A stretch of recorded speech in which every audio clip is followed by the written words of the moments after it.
అన్నా ఈ వట్టకాయలు కావాలి.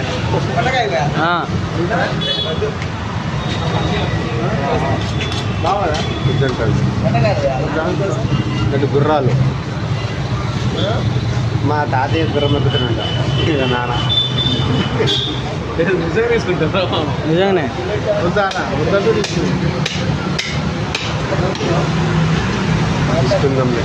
మెత్త మెత్తగా ఉంటాయి, భలే ఉంటాయి అసలు. బీట్స్ నోట్లు స్వరం వచ్చేస్తుంది అది పెట్టుకోగానే. ఆ నరముంత చూడు, నేను ఫ్రై చేసుకుని తింటా తెలుసా అని మా అమ్మ వాళ్ళ ఇంట్లో.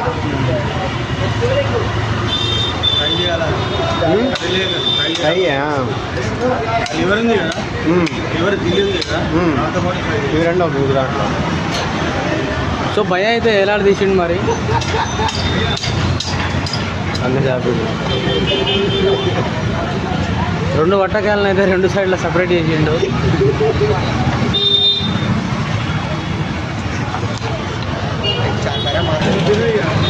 ఆ వట్టకాయలు తింటే మీ వట్టకాయలు సెట్ అవుతాయి. సో బ్యాగ్లో అయితే పెట్టుకున్నాము వట్టకాయలు. ఇప్పుడు ఇంటికి పోయి వంట చేద్దాం. లేకుండానే వేరేదిగా